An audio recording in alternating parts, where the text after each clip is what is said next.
안녕하세요 여러분, 반갑습니다. 한 주간 잘 지내셨습니까? 추석 연휴 중에 맞는 주일입니다. 하나님께서 주시는 풍성함이 가득한 이 명절, 또 감사가 가득한 명절이 되시기를 간절히 소망합니다. 이렇게 좋은 계절, 좋은 명절을 주신 하나님께 참 감사드립니다. 그러나 또 한편으로는 폭우와 또 태풍 피해 속에서 참 아픔과 슬픔 가운데 이 명절을 보내야 하는 우리 이웃들이 있다는 것을 생각하면서 참 마음이 아픕니다. 그 가운데 하나님의 또 위로가 임하기를 간절히 소망하고 또 기도합니다. 우리는 지금 느헤미야 말씀을 살펴보고 있습니다. 지난주에는 느헤미야 말씀 가운데서도 가장 인상적인 한 장면을 보았습니다. 수문 앞 광장에 이스라엘 예루살렘 백성들이 다 모여서 함께 말씀을 듣죠. 그리고 그 말씀을 깨달을 때에 마음이 뜨거워지고 회개를 하게 되고 그 마음이 새로워지는 그런 경험을 하게 됩니다. 놀라운 하나님의 은혜, 놀라운 부흥을 그 포로기에 힘겨운 그 삶 속에서 맞이하게 되는 그런 장면을 보았습니다. 그 후에 그 부흥과 회복 이후의 예루살렘 공동체 어떻게 되었을까요? 어떤 변화가 일어났을까요? 공동체가 세워지기 시작합니다. 말씀이 공동체를 세우는 재료잖아요. 회개가 공동체를 세우는 재료입니다. 그래서 공동체가 세워지기 시작하는 것입니다. 물론 완전하지 않습니다. 모든 것이 잘 갖추어져 있는 그런 공동체가 아니었습니다. 여전히 부족한 부분이 많이 있습니다. 그렇지만 함께 공동체를 세워가고자 하는 노력과 수고와 땀이 있는 것을 볼 수 있습니다. 그리고 그들이 지향하는, 그들이 꿈꾸고 소망하는 공동체가 어떤 공동체인지 그 방향을 볼 수가 있습니다. 이 포로기 예루살렘 공동체의 모습과 그들의 지향점은 오늘 이 시대의 그리스도인 공동체의 지향점이기도 합니다. 우리가 꿈꾸고 소망해야 할 공동체의 모습이기도 한 것입니다. 바로 그 공동체, 우리가 소망해야 할 공동체의 그 모습을 오늘 이 말씀을 통해서 우리가 함께 살펴보고자 합니다. 먼저 느헤미야 11장 1절부터 2절 그리고 15절부터 18절 두 부분을 읽겠습니다. 먼저 1절 2절입니다. 백성의 지도자들은 예루살렘에 거주하였고 그 남은 백성은 제비 뽑아 10분의 1은 거룩한 성 예루살렘에 거주하게 하고 그 10분의 9는 다른 성읍에 거주하게 하였으며 예루살렘에 거주하기를 자원하는 모든 자를 위하여 백성들이 복을 빌었느니라. 그리고 15절입니다. 레위 사람 중에는 스마야이니 그는 핫숲의 아들이요 아스리감의 손자요 하사비아의 증손이요 분리의 현손이며 또 레위 사람의 족장 삽브대와 요사바시니 그들은 하나님의 전 바깥 일을 맡았고 아삽의 증손 삽디의 손자 미가의 아들 마따냐이니 그는 기도할 때에 감사하는 말씀을 인도하는 자가 되었고 형제 중에 박부갸가 버금이 되었으며 또 여두둔의 증손 갈랄의 손자 삼무아의 아들 입단이 거룩한 성의 레위 사람은 모두 284명이었느니라. 아멘. 예루살렘 성벽을 다시 일으켜 세웠습니다. 양문으로부터 제사장들로부터 시작된 그 공사가 예루살렘 전체에 이르러서 성벽을 다 일으켜 세우게 되죠. 예루살렘 사람들, 유다 사람들이 힘을 모아서 그 공사에 다 함께 참여했고 52일 만에 그 공사가 마무리됩니다. 실로 대단한 역사였습니다. 그러나 성벽을 세운다고 도시가 회복되는 것이 아니죠. 성벽이 있다고 예루살렘 그 도시가 완성되지 않습니다. 가장 중요한 문제는 그 도시에 거주하는 사람이 있어야 되는 것입니다. 사람이 필요한 것입니다.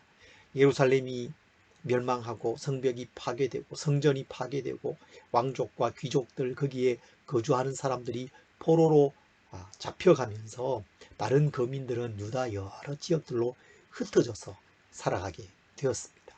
예루살렘이 황폐해지고 거기에 거민들이 없는 상황이 된 것입니다. 도시가 공동화되어 버린 것입니다. 그래서 예루살렘 성벽이 다시 세워졌지만 그 성벽 안에 거주하는 사람은 아주 소수에 불과했던 것입니다. 도시의 기능을 갖출 수가 없었습니다. 그런 상황에서 예루살렘에 와서 거주하기로 하는 것은 아주 어려운 일이었습니다. 큰 불편을 감수해야 했습니다. 예루살렘 주변에 흩어져 살아온 지가 100년이 넘었잖아요. 각자 그곳에서 새로운 땅에서 농사를 짓고 목축을 하고 포도원을 가꾸면서 나름대로 살아왔는데 그곳을 이제 떠나서 다시 예루살렘으로 들어오는 것 쉬운 일이 아니죠. 아직 도시로서의 기능도 갖추어져 있지 않습니다. 뭐 상업이나 이런 것들이 발달을 하지 못했어요. 물자가 별로 없습니다. 불편한 점이 한두 가지가 아니었을 것입니다. 당장 먹고 살 일이 걱정이죠. 일을 하던 것을 두고 도시에 들어오니까 할 일이 별로 없습니다. 이방 민족들의 위협도 여전히 존재했습니다. 언제 이방 민족들이 와서 그들을 괴롭히고 쫓아내고 어렵게 할지 알지 못하는 그런 상황이었습니다. 위험을 감수해야 하는 그런 일이었다는 것입니다. 그런 가운데 유다 공동체는 먼저 지도자들이 예루살렘에 거주하기로 합니다. 지도자들이 먼저 자원해서 예루살렘에 거주하는 것입니다. 그리고 유다 사람들 중에서 제비 뽑아서 10분의 1은 예루살렘에 거주하기로 하고 10분의 9는 다른 성읍에 거주하기로 합니다. 10분의 1은 예루살렘에 살기로 하는 것입니다. 그리고 2절에 보면 예루살렘에 거주하기를 자원하는 사람도 있었다. 그렇게 말씀하고 있습니다. 다시 이 예루살렘 성이 평화의 도시, 기쁨의 도시, 하나님께서 기뻐하시는 성읍이 되도록 가꾸어 가기로 기꺼이 자신을 드리고 섬기는 사람들, 자원하는 사람들이 있었다는 것입니다. 그런 헌신 속에서, 그런 자원함 속에서 공동체는 세워져 가는 것입니다. 그리고 아주 감동적인 장면이 이어집니다. 2절에 보면 예루살렘에 거주하기를 자원하는 모든 자를 위하여 백성이 복을 빌었느니라. 그 예루살렘의 불편을 감수하면서 위험을 감수하면서 살아가기로 자원하는 사람들, 그들을 위해서 모든 백성들이 축복해 주는 거죠. 복을 빌어주는 것입니다. 예루살렘은 그 이름만으로도 정말 아름다운 도시잖아요. 그래서 그들의 이 축복, 공동체의 축복은 참 의미 있는 축복입니다. 예루살렘이라는 이 도시가 갖는 영적인 의미가 있거든요. 그 아름다움이 있거든요. 그 이름만으로도 아름답고 사랑스러운 도시였잖아요. 그래서 순례자들이 예루살렘을 향해서 오면서 그 예루살렘에 도착해서 그 성읍을 보고 거기에서 사람들과 교제하는 그것을 꿈꾸고 소망하고 그랬던 도시가 바로 예루살렘이었거든요. 하나님의 눈이 그곳에 머물고 있습니다. 하나님의 마음이 거기에 향하고 있습니다. 하나님의 복이 가득한 도시가 바로 예루살렘이었습니다. 시편 122편에 보면 예루살렘을 노래하는 시가 있어요. 이렇게 노래하고 있습니다. 조금 길지만 제가 읽어드리겠습니다. 사람이 내게 말하기를 여호와의 집에 올라가자 할 때에 내가 기뻐하였도다. 예루살렘아, 우리 발이 내 성문 안에 섰도다. 예루살렘아, 너는 잘 짜여진 성읍과 같이 건설되었도다. 지파들 곧 여호와의 지파들이 여호와의 이름에 감사하려고 이스라엘의 전례대로 그리로 올라가는도다. 거기에 심판의 보좌를 두셨으니 곧 다윗의 집의 보좌로다. 예루살렘을 위하여 평안을 구하라. 예루살렘을 사랑하는 자는 형통하리로다. 내 성 안에는 평안이 있고 내 궁중에는 형통함이 있을지어다. 내가 내 형제와 친구를 위하여 이제 말하리니 내 가운데에 평안이 있을지어다. 여호와 우리 하나님의 집을 위하여 내가 너를 위하여 복을 구하리로다. 네, 예루살렘을 노래하는, 예루살렘에 가서 하나님 가까이에 가서 하나님을 섬기고 노래하고 교제하는 그것을 정말로 사모하는 사람들의 그 노래가 담겨 있는 그런 시편입니다. 이 시편을 다 세밀하게 우리가 살펴볼 수는 없지만 이 아름다운 공동체를 꿈꾸면서 예루살렘에 살기로 자원하는 그 사람들을 향해서 축복하는 것이 어떤 의미가 있는 것인지를 좀 느껴볼 수 있지 않습니까? 그들을 하나님께서 돌보시고 또 지켜주시도록 이제 겨우 성벽만 쌓아둔 그 황량하고 황폐하고 슬픈 도시 예루살렘이 다시 기쁨의 도시로, 평화의 도시로, 아름다운 도시로, 하나님의 복이 풍성히 내리는 도시로 회복되기를 소망하고 그들을 위해서 축복해 준 것입니다. 이 예루살렘 공동체는 오늘 우리에게는 그리스도인 공동체, 교회를 의미하는 것이죠. 교회가 여러분 때로 포로 시대의 그 예루살렘처럼 황폐한 곳이 될 수도 있습니다. 피폐해지고 공허하고 서글픈 그런 곳이 될 수도 있습니다. 성벽은 있는데 거미는 없는 그런 곳일 수도 있습니다. 유럽의 교회가 그렇지 않습니까? 여러분 유럽까지 갈 것도 없습니다. 지금 우리나라 이 대학의 그 신앙 공동체가 멤버가 별로 없다는 거예요. 네. 참 이게 교회의 앞으로 20년 후, 30년 후의 교회의 모습일 수 있는 것입니다. 교회 공동체를 세워가고자 자원하는 사람, 그것을 꿈꾸고 복을 빌고 거기에 헌신하는 사람이 필요한 것이죠. 다른 사람을 섬기고 헌신하는 사람, 자원하는 사람이 있어야 합니다. 그리고 그런 사람들, 애를 쓰고 교회를 위해서 수고하고 섬기는 사람들을 격려하고 축복하고 복을 비는 그런 모습이 있어야 되는 것입니다. 마음을 모아주어야 되는 것이죠. 포로기 예루살렘 공동체가 이렇게 헌신과 축복의 공동체였다는 것은 정말 감사한 일이 아닐 수 없습니다. 그로부터 400년이 지나서 예수님 시대, 그 신약 시대의 예루살렘의 모습을 우리는 신약 성경을 통해서 볼 수 있잖아요. 그때는 사람들이 많이 거주했습니다. 성전을 중심으로 종교와 정치와 경제가 통합되어진 정말 아름다운 그런 공동체, 물론 예수님을 십자가에 못 박은 그런 곳이었지만 그러나 예수님 오심을 잘 준비하는 그런 공동체로 세워져 갔던 것을 볼 수 있는 것이죠. 여러분, 우리가 이 그리스도인 공동체를 정말 아름답게 가꾸고자 하는 꿈을 가져야 됩니다. 그리고 그것을 위해서 자원해야 되죠. 헌신해야 합니다. 그리고 그렇게 자원하는 사람을 위해서 복을 빌고 하나님께서 이 교회를 사랑하시고 이 교회를 섬기는 사람들을 위해서 복을 주실 것을 기대하면서 이 일을 함께 감당해 가야 되는 것입니다. 우리 공동체가 이렇게 서로 자원하고 헌신하고 축복하는 이런 아름다운 공동체로 세워져 가기를 소망합니다.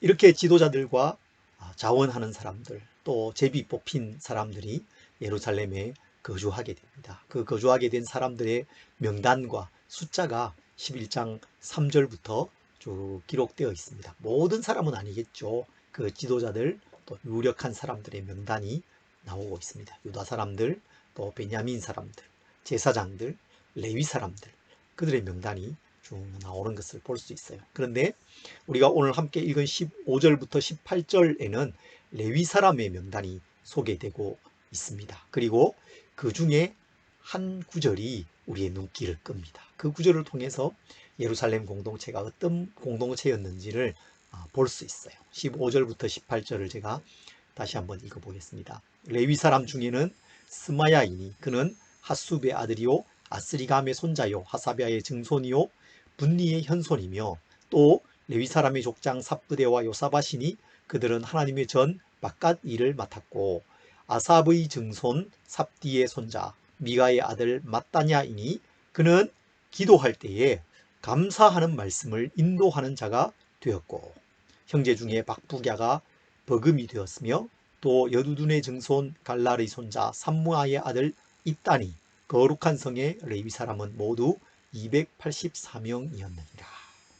사람들의 명단, 레위 사람들의 명단이 좀 나오고 그들의 조상은 어떤 사람이었는지 그런 족보도 좀 나오고 그럽니다. 그런데 그 가운데에 예, 특별한 구절이 눈에 띄죠. 17절 아닙니까? 17절에 아삽의 증손 삽디의 손자 미가의 아들 마따냐라는 사람이 있었는데 이 사람은 기도할 때에 감사하는 말씀을 인도하는 자가 되었다. 그렇게 말씀하고 있습니다.